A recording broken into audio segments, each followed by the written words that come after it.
Captain Vuro stood on the frozen surface of Europa, one of Jupiter's moons. His breath made clouds in the cold air inside his helmet. The ice under his boots was smooth, deep, and endless. Behind him, his small Zarn scout ship waited, its engines, still warm from landing.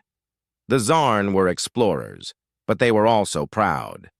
They believed they were smarter than most species, especially the humans. To Vuro, Earth was just a young planet with simple minds and noisy cities. But today, something strange had happened. A signal, old and human, was found coming from under Europa's ice. It had been broadcasting for thousands of years. No one knew how it got there. "Dig here," Vuro ordered.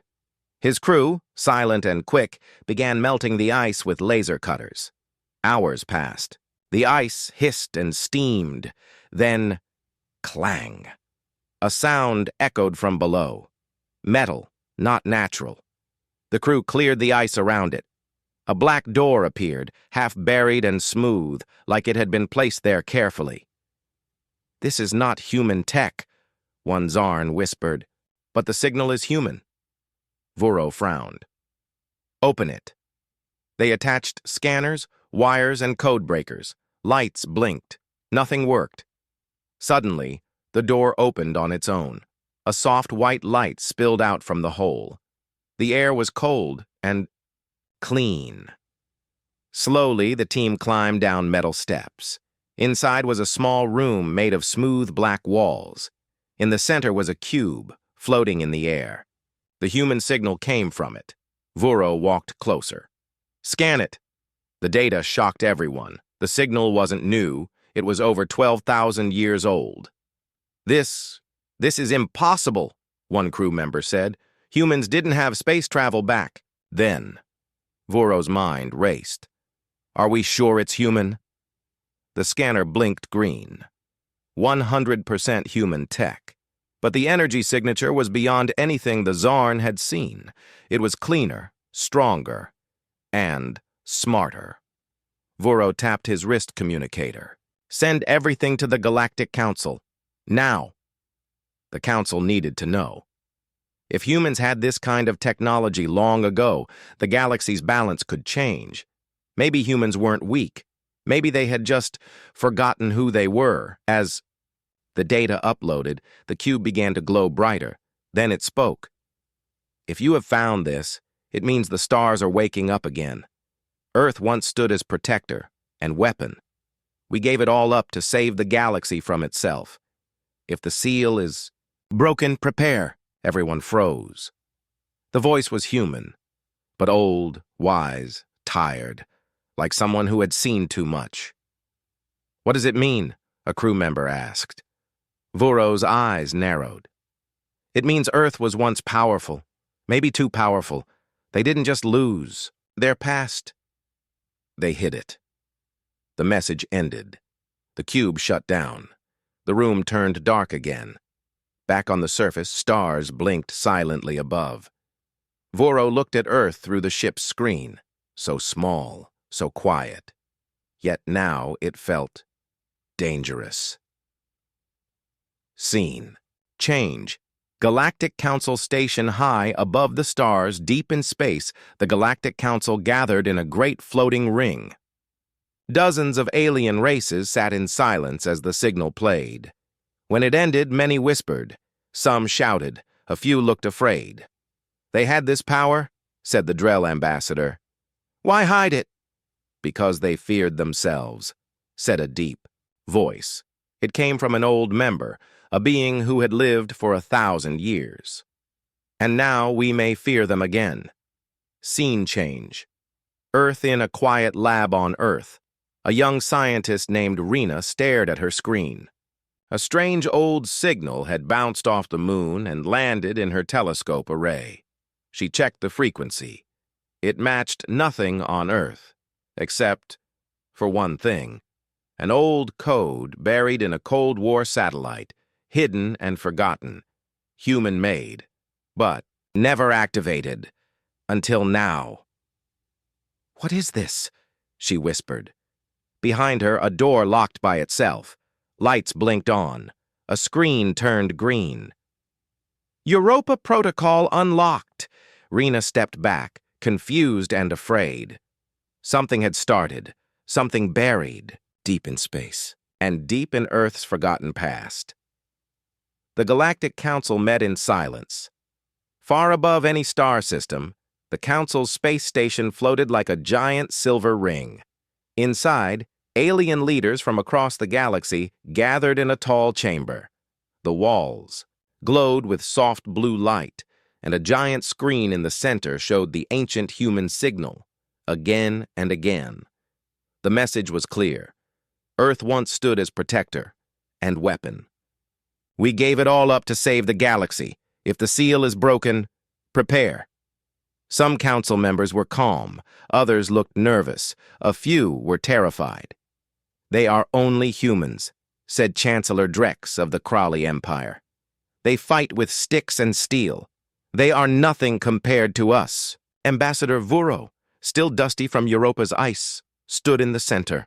You are wrong, he said. That signal is 12,000 years old. It is human, and it was hidden on Europa, long before humans even left Earth. Many began whispering. That was the shocking part. Vuro raised a hand. The message is not just a warning, it is a memory. Earth was once something more, something powerful. They erased their own history. We need to find out why. A soft voice spoke from the corner. What if they remember? Said Elder Nolar of the Vethari, a long-lived race known for deep knowledge. What if the humans did not forget, but are waiting? The room fell silent. Then the High Speaker of the Council, a giant floating being of light named Irix, spoke. Should we go to war with Earth? Or should we send a peaceful contact team? Drex slammed, his hand on the table. War! We strike first. If humans once ruled the stars, we cannot let them rise again. Another ambassador, Zella of the Shori, shook her head. No. A peaceful approach. Earth may still be weak. If we study them, we may learn their secrets without danger. The vote began. Some feared humans. Some respected them. Some just wanted their technology. But one secret voice deep inside the council, hidden and cold, had a different plan. A dark ship was already on its way to Earth, and it wasn't coming in peace. Scene change. Earth. Secret Labrina stood in front of the strange green screen. Her hands shook. The computer repeated the words, Europa Protocol unlocked. She had no idea what it meant. She tried to close the program, but it wouldn't stop. Symbols appeared on the screen, ancient human symbols she had never seen before. Suddenly, a hidden door in the lab opened. Cold air rushed out. Behind the door was a long hallway. At the end, a metal box glowing faintly. She called her boss, Dr. Malik. He rushed down, looked at the box, and went pale. I've seen this before, he whispered, in a file the government buried decades ago. It was marked, Project Starborn. Is it alien? Rena asked. No, Malik said. It's human. Scene change. Alien ship approaching Earth. The ship was black, sharp, and silent. It did not show on any radar. It belonged to a secret part of the Galactic Council, one that did not trust humans. Inside the ship, Agent Rax stood in armor made for silent war. His orders were clear. Find Earth's old technology. Destroy it. If humans resist, erase them. He smiled coldly. They don't know what they once were, he said. Let's keep it that way. Scene change. Back on the council. Station Ambassador. Vuro walked alone through the council library. He stared at old records, looking for any hint of Earth's past.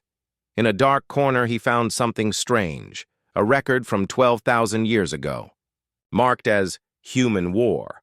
He opened it. The video was blurry, old, and broken, but it showed giant human ships, larger than any today, firing weapons that bent space and time, aliens running, screaming, and one word on every enemy screen: Earth Fleet. Vuro stepped back. His blood ran cold. "What did we wake up?" he whispered. Rena sat in front of the glowing metal box. It hummed gently, like it was alive. Every now and then it blinked with a soft blue light. Her boss, Dr. Malik, had locked the lab doors. "No one comes in, no one goes out," he told her. "Not until we understand what this thing is." But the box seemed to understand them. Each time Rena said a word, symbols shifted on the screen. "It's listening," she said. That night, while everyone else slept, the box suddenly opened. Inside was a black device, flat, round, and old, but it lit up in her hands. A projection appeared in the air. "Project Starborn, awakening protocol activated. Welcome back, Guardian." "Guardian?" Rena stepped back. "I'm no guardian." But the machine didn't stop. "Do you remember what Earth once was?" The room filled with images, huge starships flying through wormholes, soldiers in white armor protecting alien worlds, giant machines building cities on other planets. And in the center of it all, Earth, strong, brave, feared. Rena couldn't speak. Earth had once ruled the stars. Scene change. United Nations Security Base. Earth alarms buzzed, screens flashed red. A signal had been picked up from Europa, but not just any signal. It had activated satellites thought to be dead for over 70 years. General Harris stared at the monitor. "This satellite hasn't responded since the 1950s, he said. A scientist stepped forward. "Sir, it's not just responding. It's reprogramming other satellites. It's waking them up." General Harris leaned in. "Who built this program? The Room was silent. Then the screen flashed a strange message. "Primary defense grid, ready." A voice whispered across the speaker. Earth never forgot. It only waited. Scene change. Alien ship nearing Earth agent. Rax, the shadow assassin. From the Council, smiled as he saw Earth through the ship window. "So small," he muttered, so unaware. But something was wrong. The ship's system started glitching. Maps stopped working. Shields flickered. A red warning flashed on the screen. "Warning! Entering restricted human territory." Rax laughed. "Impossible. Earth has no such defenses." But the ship's lights dimmed, engines slowed, and then, boom! A burst of energy came from Earth's moon, not a weapon, but a signal. An ancient command. Suddenly, a nearby human satellite turned, locked onto Rax's ship, and powered up an invisible net of energy. His ship froze in space. "Trapped. How?"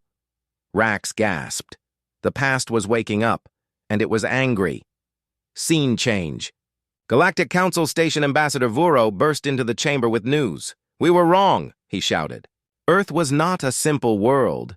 They built things we don't understand, even today. He placed a recording on the table. It showed the trapped council ship near Earth. They already have working defense grids, hidden, ancient, powerful, and they're turning them back on. The council fell silent. One voice broke the quiet. "We must talk to them," said Elder Nolar. "Before someone makes a mistake we cannot undo." Scene change. Earth. Underground vault in Siberia Rena. And Dr. Malik were flown to a secret vault deep in Siberia. Military teams were already digging through the ice. Inside, they found doors made of black steel and walls covered with strange human writing, old but sharp like it was carved yesterday. As Rena walked deeper into the vault, lights turned on by themselves.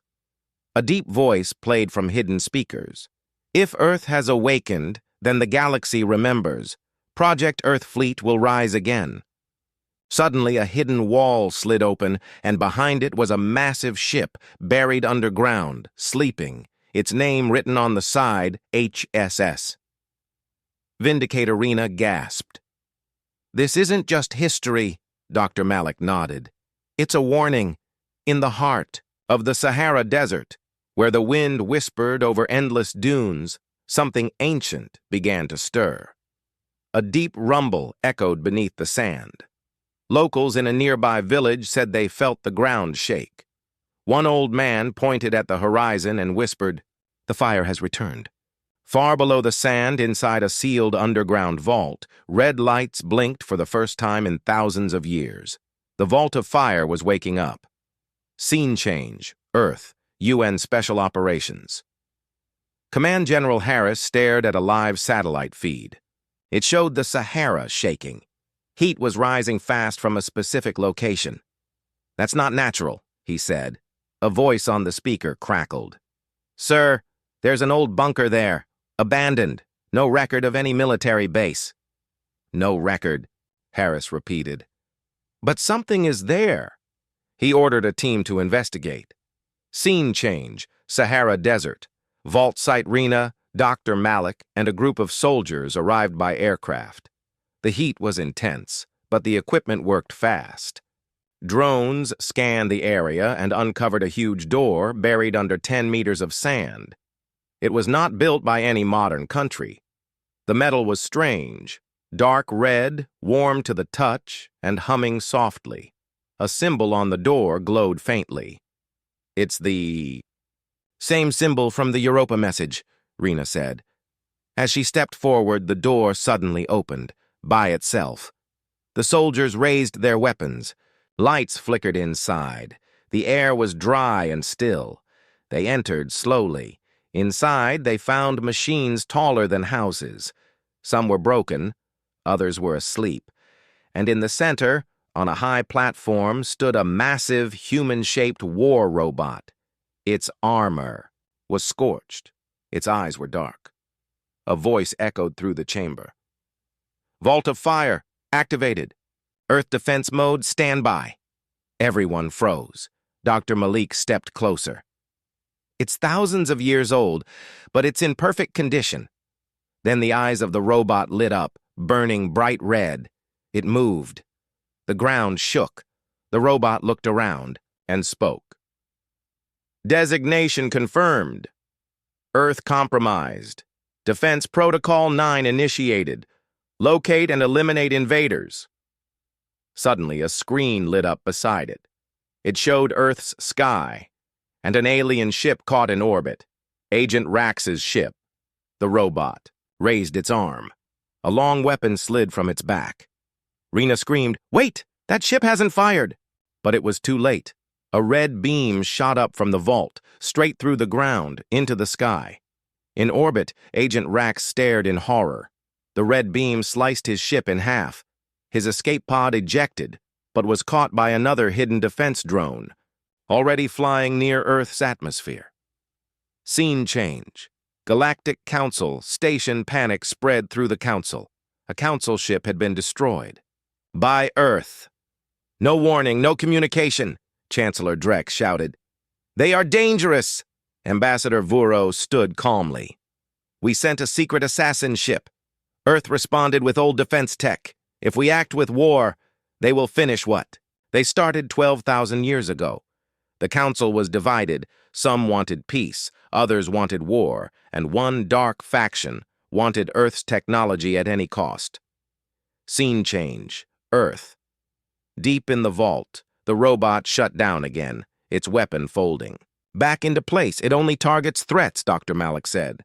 "It has rules." Rena nodded. "That means someone programmed it. A long time ago." She looked at the ancient screen. It showed more vaults across Earth, some underwater, some in mountains, some under cities. "All of them are still asleep," she whispered. "What happens if they all wake up?" Suddenly, the robot's voice returned. "Enemy fleets detected in Council space. Earth alert level, rising." Dr. Malik stared at the glowing map. If Earth was ever attacked again, the whole planet might fight back, with weapons no one remembers. Rena turned to him. "We need to tell the world the truth." Far above Earth, in the cold darkness of space, a small council ship floated silently. Inside, Agent Rax was alive, trapped in a shielded pod, caught by Earth's hidden defense system. His face was bruised, his pride broken. "This planet," he muttered, "should never have been forgotten." Suddenly, a message flashed on his pod screen. "Extracting prisoner. Council orders received." A stealth ship appeared, black, sharp, and invisible to Earth's sensors. It grabbed the pod and disappeared into the stars. But it did not head back to the Council. It was heading somewhere else. Scene change. Earth. UN special meeting. General Harris stood before the world's top leaders in a dark room under Geneva. The footage of the vault of fire and the destruction of the alien ship played on a screen. "This was not an attack," he said. "This was defense, automatic, ancient." He turned to Rena and Dr. Malik, who had just returned from the Sahara. Rena spoke softly. "Earth had technology before history began. It built weapons, fleets, maybe more." One leader leaned forward. "Why did we forget?" Dr. Malik answered. "Maybe we didn't. Maybe someone made us forget." A long silence followed. Then the President of the United Nations asked, "And now? What do we do?" General Harris's voice was clear. "We prepare." Scene change. Galactic Council. Secret meeting. Ambassador Vuro met quietly with Elder Nolar and two others in a private chamber. "They're hiding something," Vuro said. "I found old files. Earth helped end the ancient wars. They built peace. But after that, all records were erased." Nolar nodded. "The Council once feared Earth, enough to bury their history." Another member whispered, "What if someone in the Council still fears them?" Then they heard the news. Agent Rax was missing.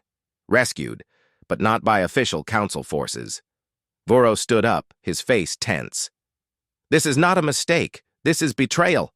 Scene change. Shadow base. Unknown. Planet Agent Rax was brought into a dark chamber filled with strange machines and Council traitors, members of a secret faction known as the Circle.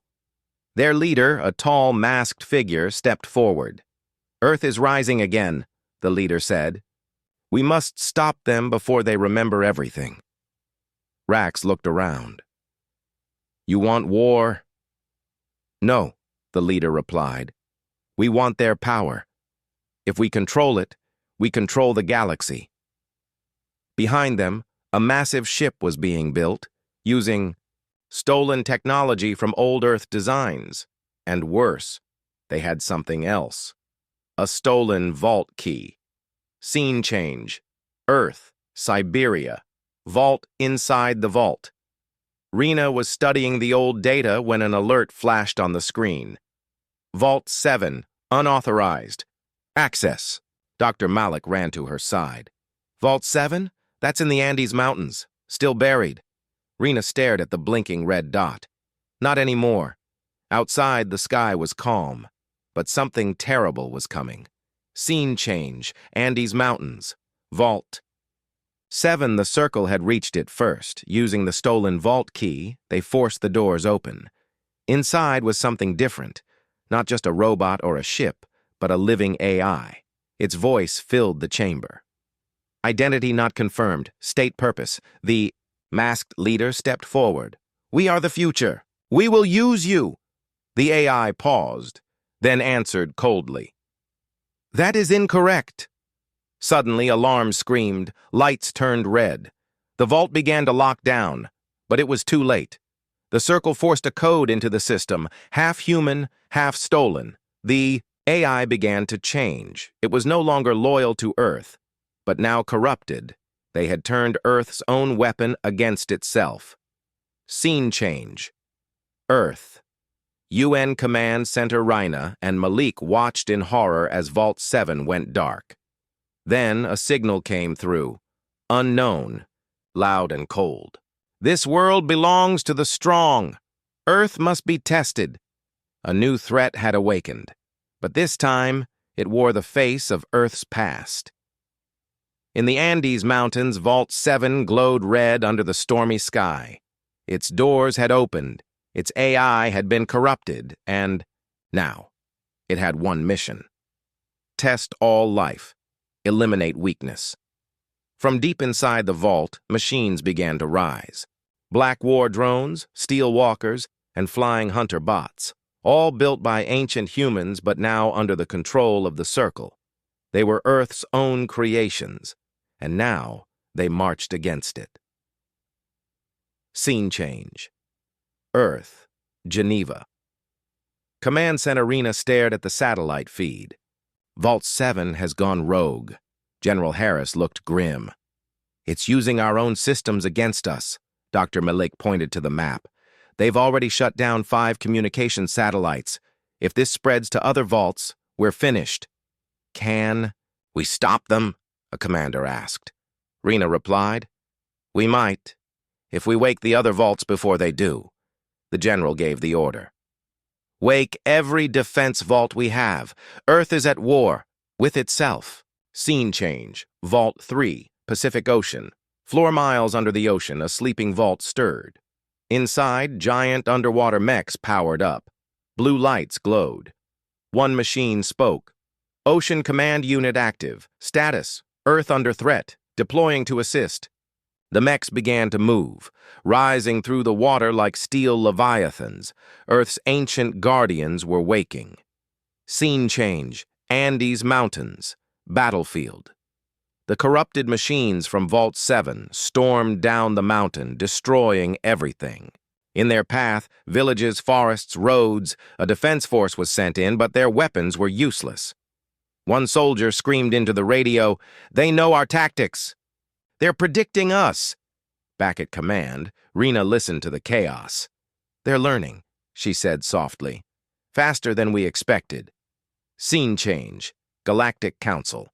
Station Ambassador Vuro stood in front of the council again. You see, now, he said. This is not just Earth's problem. Their lost machines are waking. If they spread off-world, they could threaten every planet. Chancellor Drex snapped. Then Earth must be destroyed before it spreads. But Elder Nolar raised a hand. No, we should help them. If we stand with Earth now, maybe they'll stand with us later. The council split again, but in the shadows. The Circle was already moving more stolen keys toward hidden vaults. They wanted total control. Scene change. Earth. Arctic Vault at. The top of the world, Rena and Dr. Malik reached another old facility. They had only one goal, wake a clean AI before the enemy corrupted it. Inside, the vault was frozen, silent.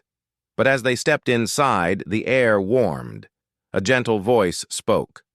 Welcome, Guardian. System ready. Dr. Malik stepped forward. We need your help. The others are falling. The AI answered, I was made to protect Earth. Show me the threat. Rena uploaded the data.